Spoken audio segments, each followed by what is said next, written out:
Գտնվում ենք Լեռ-Կամսար 30 դրոպ 3 շենքի դիմաց, որտեղ արդեն երևի 4-րդ անգամ է ասֆալտապատման աշխատանքներ է կատարվում, ուրեմն 2024 թվականին անցած տարի այս նույն տեղում կատարվել է 3 անգամ ասֆալտապատման աշխատանքներ, այսինքն ինչ ա եղել, եկել են փոքր փոս են քանդել, ասֆալտ են արել, նույն փոսելի քանդվել է, էլի են եկել արել, հետո էլի են եկել արել ու ամենայն հավանականությամբ դրա համար վճարել են, այս տարի նորից եկել են, արդեն ավելի մեծ կտորով քանդել եւ նորից ասֆալտապատման աշխատանքներ են կատարել ու նույն աշխատանքների համար վճարում են, որպեսզի ճիշտ պատկերացում կազմեն հեռուստադիտողներն էլ, եկեք սկսեմ մի փոքր սկզբից, թե ոնց է կատարում, ուրեմն աշխատանքները ասֆալտապատման սկսում է պլանավորումից, այսինքն տարվա սկզբին Երևանի քաղաքապետարանի, թաղապետարանի աշխատակիցները դուրս են գալիս շրջայցերի, իրենց մոտ գրանցում են, թե որ փողոցներում է պետք ասֆալտապատման աշխատանքներ կատարել, մոտավորապես ծավալ են հասկանում, թե ինչ ծավալի մասին է խոսքը, ապա հայտարարվում է մրցույթ, մի քանի մրցույթներ ասֆալտապատման աշխատանքների համար։ Այդ մրցույթների հետ միաժամանակ նաև հայտարարվում է տեղհսկողության մրցույթը եւ մրցույթը շահելուց հետո արդեն գալիս են կատարում են ասֆալտապատման աշխատանքները կատարվելուց հետո կազմում են սխեմատիկ հատակագծեր, ինչ է ներկայացնում իրենց սխեմատիկ հատակագիծը, որ իրենք քարտեզի թղթի վրա նկարում են, գծում են,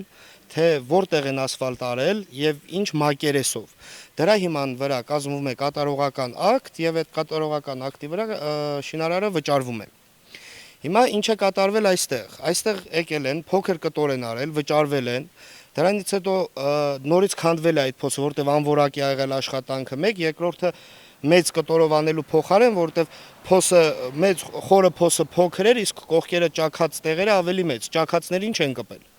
Հետո այդ ճաքածները դարձել են փորձ, եկել են նոր արած ասֆալտներ են քանդել, այսինքն որի համար վճարել էին, 1 ամիս հետո նորից են վճարում։ Դա բյուջեի վատնում է իրականում ու ինչ է կատարվում նաև այդտեղ, այդ մի քանի անգամ նույն տեղ ասֆալտ անելու պատճառով Երևան քաղաքում տարբեր վարչական շրջաններում նաև շատ փոսերի արկայություն կա։ Ու պատճառը այն է դրա, որ ստեղ 3 անգամ են անում, արդեն փող չի մնում, որ այն մնացած տեղերն էլ ասֆալտ անեն։ Հետևաբար այն մնացած տեղերը մնում են առանց ասֆալտապատման աշխատանքների, մեծ փոսերով։ Նաև խնդիր կա տեղհսկողության առումով, որովհետև այդ հարցը ես ավականու նիստին նույնպես բարձրացրել եմ։ Տեղհսկողությանը շահում են շատ ցածր գներով։ Այսինքն օրինակ կարող է 500 միլիոն դրամանոց մրցույթը, որ շինարարը պետք է 500 միլիոնի գործանի, տեղհսկողությունը շահի օրինակ 50,000 դրամով։ Ու այդ 50,000 դրամով տեղհսկողը պետքա 6 ամիս աշխատի, որը իհարկե հասկանում ենք, որ տրամաբանությանն է մոտ, ոչ խելքին, էլի։ Դա ինչ տրամաբանությամբ են անում, իրանք էլ չեն հասկանում ու պարզ է պարագայում, որ տեղհսկողը շինարարից գումար է վերցնելու ու շատ թերությունների վրա աչքերը փակի։ Այսինքն մեծ հաշվով այսօր ինչ է կատարվում Երևանի ասֆալտապատման հետ կապված, էլի։ Տեսեք սենց է, Երևանի քաղաքապետարանը հայտարարում է մրցույթ, շինարարը գնում, շահում է ասֆալտ անում է, մեծամասնություն անորակ, որովհետև հսկողություն չկա իր վրա, իսկ իրան ձեռա տալիս արագ-արագ անի, ժողովրդի լեզվով ասած գլխարադանի ու անցնի առաջ։ Իսկ գլխարադ արած աշխատանքը ասել հասկանում ենք, որ բերելու է հետագայում խնդիրների։ Ու նույնը վերաբերում է նաև տեղհսկողությանը։ Եվ նաև ես նոր նկատել եմ, այս վերջերս ինչ Արմեն Փամբուկչյանն է սկսել կուրացիա անել, այսպես ասած, շինարարության ոլորտը, այնտեղ Լևոն Հովհաննիսյանն է եղել, հիմա փոխել են, տվել են Արմեն Փամբուկչյանին։ Ուրեմն նկատել եմ մի հետաքրքիր բան, որ սկզբից հայտարարում են շինարարության մրցույթը, դրանից հետո հայտարարում են տեղհսկողության մրցույթը։ Այս պարագայում ցանկացած շինարար, որը համապատասխան լիցենզիաներն ունի, իրեն ընդհանրապես դժվար չի նաև տեղհսկողության լիցենզիաները վերցնում են գալիս շատ մինիմալ կամ չնչին գումարներով 40, 30, 50,000 դրամով շահում են ու իրանց վրա վերահսկողություն չի լինում։ Այսինքն տրամաբանությունը ես նոր էլ շեշտեցի, որ եւ շինարարության մրցույթը եւ տեղհսկողության մրցույթը միաժամանակ է հայտարարվում։ Իմաստը կայանում է նրանում, որպեսզի մեկը մյուսից անկախ մարդիկ շահեն։ Այսինքն շինարարը չկարողանա որոշել, թե տեղհսկողությունը մինիմալ գնով շահի ու լինի իր ենթակայության տակ, այսպես ասած, էլի։ Հիմա տեսեք, այս նույն փողոցի վրա, երբ որ ասֆալտապատման աշխատանքները մոտ ամսուկես առաջ սկսել էին, եկան այս կտորը արեցին, հետո դրանից հետո մոտ 1 ամիս սպասեցին, այնտեղ դեպի Լեոնիդ Ազգարդյան է բարձրանում փողոցը, այնտեղի փողոցները մոտ մի ամիս քանդած են եղել։ Հիմա հետաքրքիրը ինչն է, տեսեք, ստեղ ասֆալտ արը վերջացրել են, միջև վերջ գնացել են, բայց այն կտոր փոսը որ կա, մոռացել են լցնեն երևի կամ լցրել են կիս հատ, մոռացել են միջև վերջանում, ու տես մնալու է, հետո էլի դա քանդվի դառնա խնդիր։ Նույն այս փողոցի վրա ինչ էր կատարվում մոտ 1 ամիս առաջ, 2 ամիս առաջ, հա, հստակ չեմ հիշում, նաև իմ Facebook-յան էջում գրառում եւ վիդեո էլ եմ դրել, ինչ էր կոյուղաջրերը ամբողջությամբ թափվել էին ճանապարհի վրա, գարշահոտություն այստեղ սպանում էր, նույնիսկ այնքան էր դուրս եկել, որ այնտեղ ավտոտնակներն ու պարկինգներն էր լցվում։ Ես այդ ժամանակ ահազանգեցի, եկան, փորձեցին ինչ-որ բան արել, սարքեցին, բայց ես ձեզ հավաստիացնում եմ, որ մոտավորապես մի քանի ամիս հետո, 2, 3, 4 ամիս հետո նորից քանդվելու է այստեղը, որովհետև իրենք հիմնավոր ու հիմնային չեն կարողանում վերանորոգել, վերակառուցել, չգիտեմ, դիտահորերը եւ այլն եւ այլն։ Ինչ վերաբերվում է քաղաքապետարանի նաև աշխատանքին, իրենց կատարած աշխատանքին, հա, նախագծային մրցույթների հայտարարելու, կատարողական ակտերի հետ կապված, տեսեք ինչ ա եղել, ուրեմն ես հարցում եմ իրանց ուղարկել, որ ինձ տրամադրեք, թե այս փողոցներում ովքեր են ասֆալտապատում իրականացրել, կատարողական ակտերը տրամադրել եւ սխեմատիկ հատակագծերը,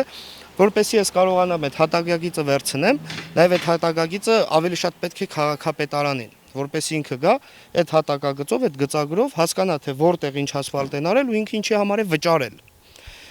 Հիմա նաև մեր հեռուստադիտողների համար էլ կտեղադրվի հիմա էկրաններին այդ սխեմատիկ հատակագծերը, սրանք ուղղակի սևագրեր են։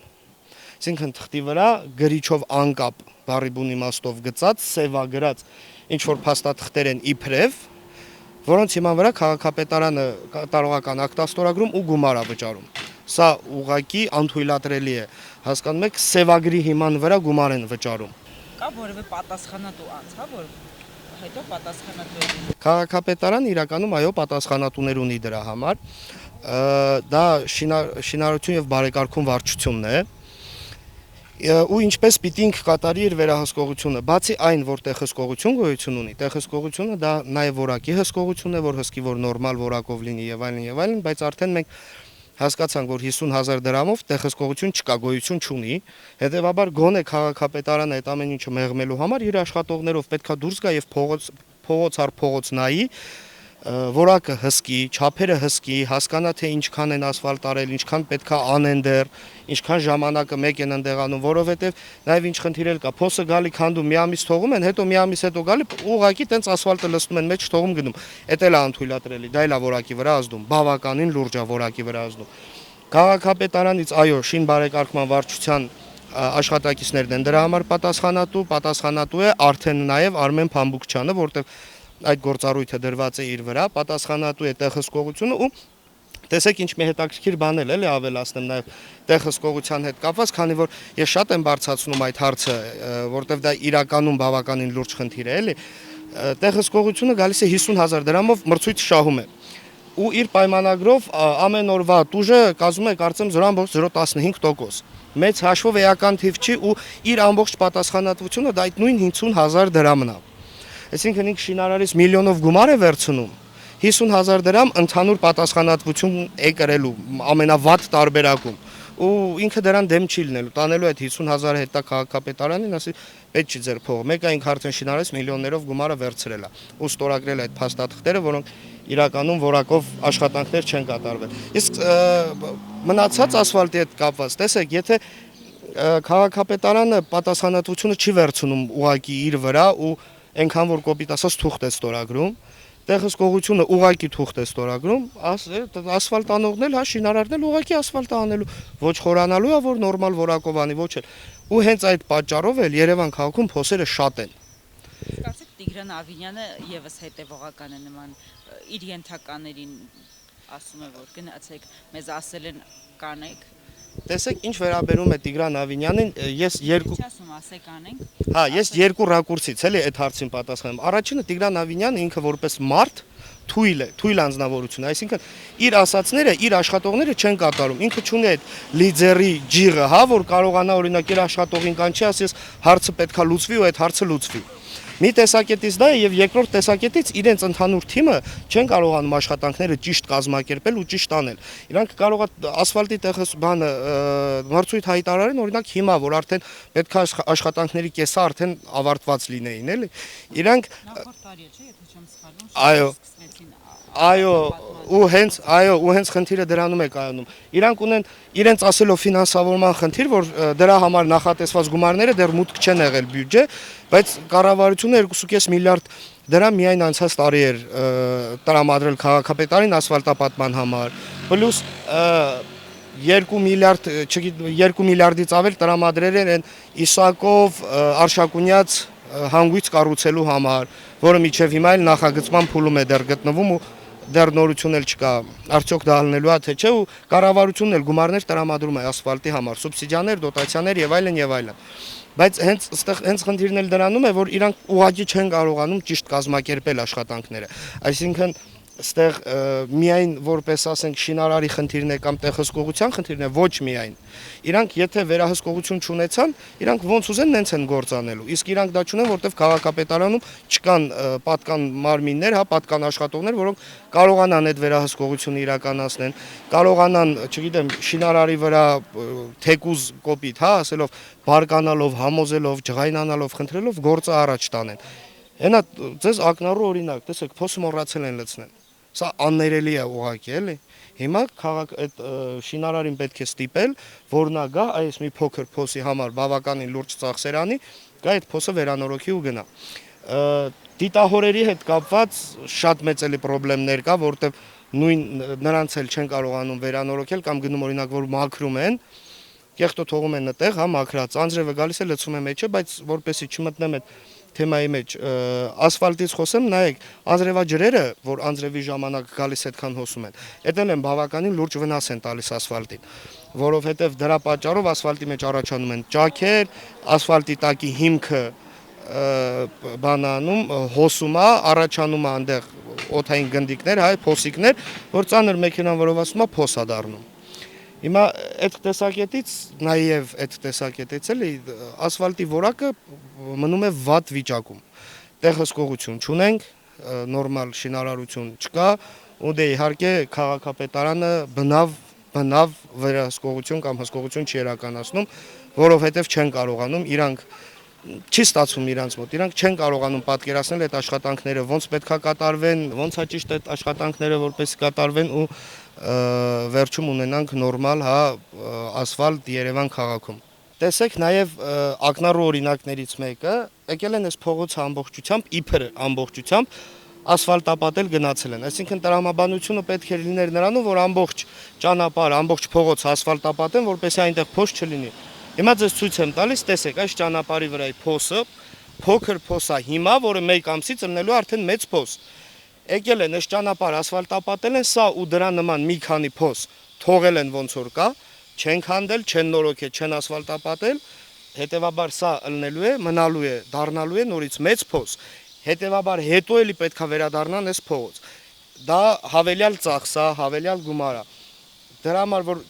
իրանց էլ ենք բացատրում, որ բյուջեն անիմաստ վատնում եք, այս սենց փոքր, բայց շատ կարևոր բաների վրա են մատնում բյուջե։ Սա նոր ասֆալտը չի հիմնա, այո, ճաքեր կա ու տրամաբանորեն կլիներ այս ճաքերն էլ քանդել ու ասֆալտը կամ գոնե ճաքալցում անել, որպեսզի այո այդպիսի ծրագրեր էլ կան քաղաքապետարանում, ճաքալցում անել, որպեսզի ճաքերը չդառնան փոս, հետո ավելի մեծ փոսեր ու որտեղ ջրերը էլի նորից կգան կլցվեն, որ Տիգրան Ավինյանը ասում էր 52 կիլոմետր ասֆալտ ենք արել։ Նույն տեղը 4 անգամ ասֆալտ անելով, եթե տենցա կարան 10 անգամ, 1000 անգամ նույն տեղը ասֆալտ անեն, ասեն 5000 կիլոմետր ենք ասֆալտ արել, ի՞նչն է իրանց խանգարում, ախր այդ 52 կիլոմետր ասֆալտը դա պետքա տրամաբանություն ունենա, դա պետքա երևանցին դա զգա։ Հասկանում եք, իսկ դա չի զգում երևանցին, որտեվ նույն տեղն են ասֆալտ անում, որտեվ նույն փողոցը ամեն տարի նույն տեղը ասֆալտ են անում։ Իսկ դա առնվազը հիմարություն է։ Ասեմ նաև, երբ որ ասում են, որ իրանք ունեն լուրջ խնդրեմ աշխատանքներ կազմակերպելու հետ, Նկատի ունենք նաև այն, որ գնում են ինչ-որ փողոցում նոր ասֆալտ են անում կամ ընդհանուր հիմնանորոգում են կատարում փողոցի, մեկ էլ 15 օր հետո կամ 20 օր հետո կամ մի ամիս հետո մեկ էլ տեսնում ենք, որ եկել են այդտեղ ու, չգիտեմ, ջրագիծ են անցկացնում կամ հոսանք են անցկացնում ու նորից ամբողջ ճանապարհի երկայնքով քանդում են, ջրագիծ անցկացնում են, հետո ասֆալտապատում են, ստացվում է արդեն շատ վատ որակի փողոց։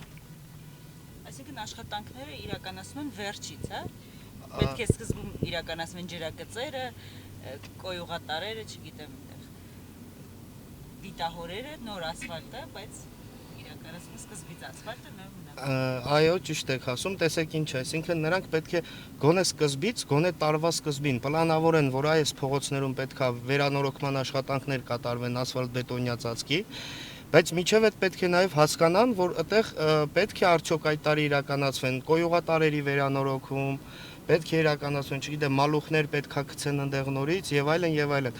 Իրենք վերցնում են սկզբից ասֆալտապատումն են իրականացնում, դրանից հետո նոր որոշում են, որ վայ այստեղ կոյուղը պետք է անցկացնենք։ Նոր արած ասֆալտը քանդում են, այսինքն պատկերացնում եք, այդքան ծախսված գումարը գցում են աղբը բարի բուն իմաստով։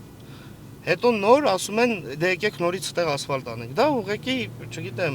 դա կազմակերպական ջիղ չունեն իրանք չեն կարողանում, դա իրանց գործը չի, իրանք ուղղակի պետք է թողնեն ու հեռանան։